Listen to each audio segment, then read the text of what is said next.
بسم اللہ الرحمن الرحیم۔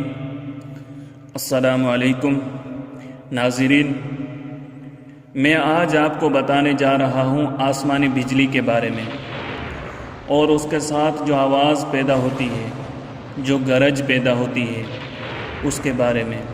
لوگوں میں بہت غلط روایات مشہور ہو چکی ہیں جن کی کوئی اصل نہیں ہے۔ کوئی کہتا ہے حضرت علی کی آواز ہے، کوئی کیا کہتا ہے، کوئی کیا کہتا ہے۔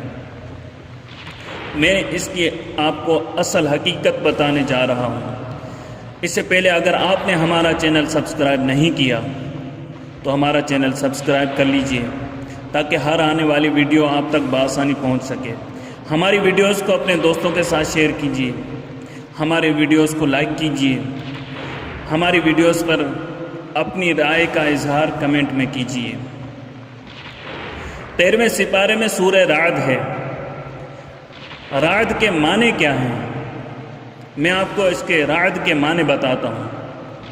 رعد بادلوں سے پیدا ہونے والی گرج کو کہتے ہیں، اور بعض مفسرین کے نزدیک بادل پر معمور ایک فرشتے کا نام رعد ہے، اور اس سورت کا یہ نام آیت نمبر 13 میں مذکور لفظ الرعد کی مناسبت سے رکھا گیا ہے۔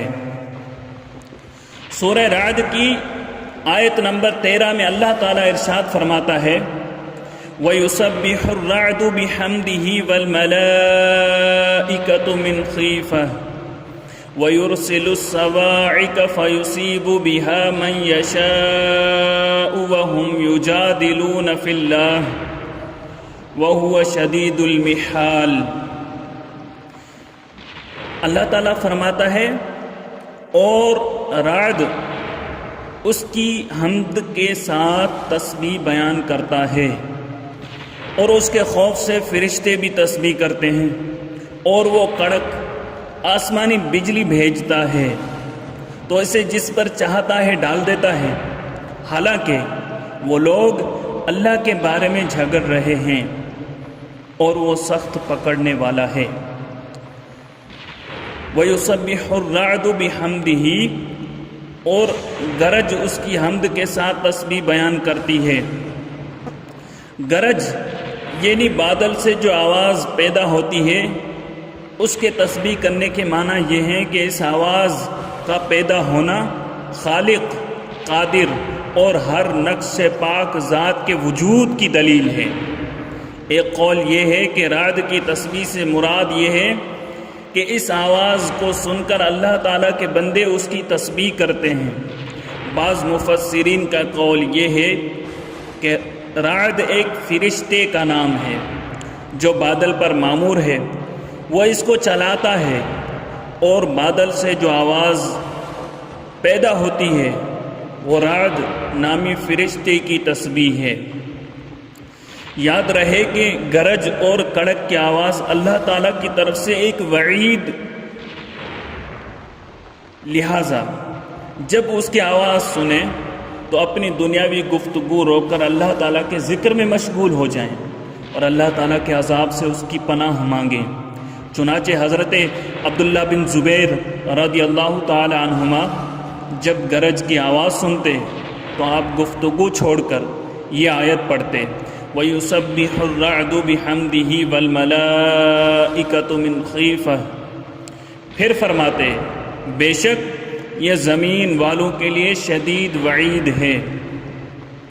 حضرت عبداللہ بن عمر رضی اللہ تعالی عنہما فرماتے ہیں جب نبی اکرم صلی اللہ تعالی علیہ وآلہ وسلم گرج اور کڑک کی آواز سنتے تو یہ دعا مانگتے اللہم لا تقتلنا بغضبک ولا تہلکنا بعذابک وعافنا قبل ذلک، یعنی اے اللہ ہمیں اپنے غضب سے نہ مارنا اور اپنے عذاب سے ہلاک نہ کرنا، اور ہمیں اپنا عذاب نازل ہونے سے پہلے عافیت عطا فرما۔ حضرت عبداللہ بن عباس رضی اللہ تعالی عنہما سے روایت ہے نبی کریم صلی اللہ علیہ وسلم نے ارشاد فرمایا جب تم گرج کی آواز سنو تو اللہ تعالیٰ کا ذکر کرنا شروع کر دو کیونکہ یہ ذکر کرنے والے کو نہیں پہنچتی۔ والملائکۃ من خیفہ، اور فرشتے اس کے ڈر سے۔ اس سے مراد وہ فرشتے جو بادلوں پر معمور فرشتے کے مددگار ہیں، یا اس سے مراد ملائکہ مراد ہیں۔ اور آیت کا معنی یہ ہے کہ فرشتے اللہ تعالیٰ کی ہیبت اور اس کے جلال سے اس کی تسبیح کرتے ہیں۔ وَيُرْسِلُ الصَّوَاعِقَ، اور وہ کڑک آسمانی بجلی بھیجتا ہے۔ صاعقہ اس شدید آواز کو کہتے ہیں جو آسمان و زمین کے درمیان سے اترتی ہے، پھر اس میں آگ پیدا ہو جاتی ہے، یا عذاب یا موت۔ اور وہ شدید آواز اپنی ذات میں ایک ہی چیز ہے، اور یہ تینوں چیزیں اسی سے پیدا ہوتی ہیں۔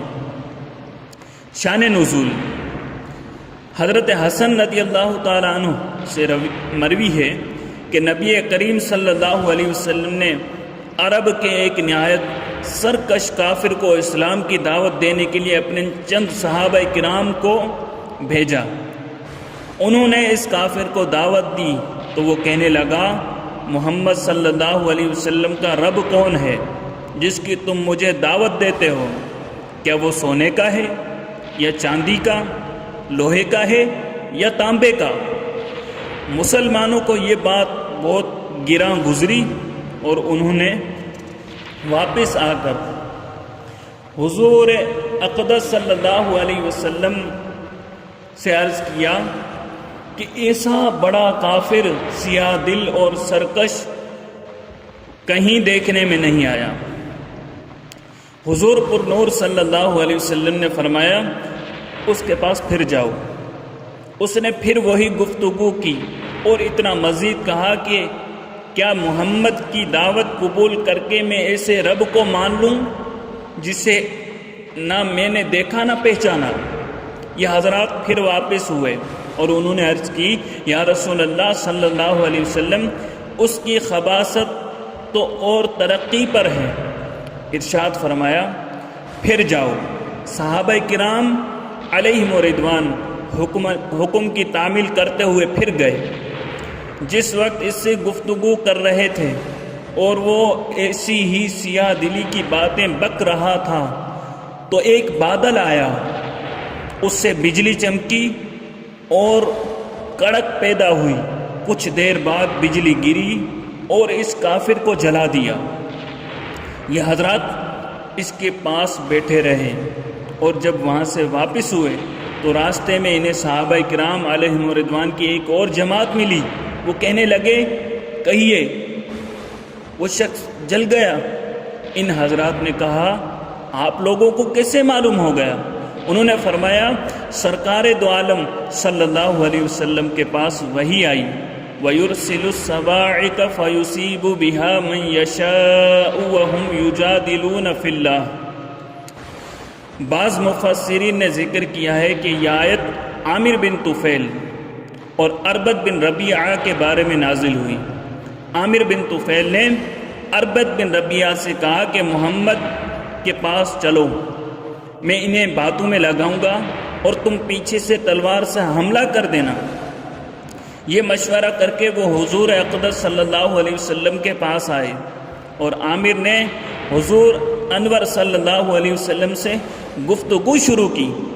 بہت طویل گفتگو کے بعد کہنے لگا کہ اب ہم جاتے ہیں اور ایک لشکر جرار آپ پر لائیں گے۔ یہ کہہ کر وہ چلا آیا اور باہر آ کر اربد سے کہنے لگا کہ تو نے تلوار کیوں نہیں ماری؟ اس نے کہا، جب میں تلوار مارنے کا ارادہ کرتا تھا تو درمیان میں تو آ جاتا تھا۔ رسول اکرم صلی اللہ علیہ وسلم نے ان لوگوں کے نکلتے وقت یہ دعا فرمائی، اللہم اکفہما بما شئت۔ جب یہ دونوں مدینہ شریف سے باہر آئے تو ان پر بجلی گری، اربد جل گیا اور عامر بھی اسی راہ میں بہت بدتر حالت میں مرا۔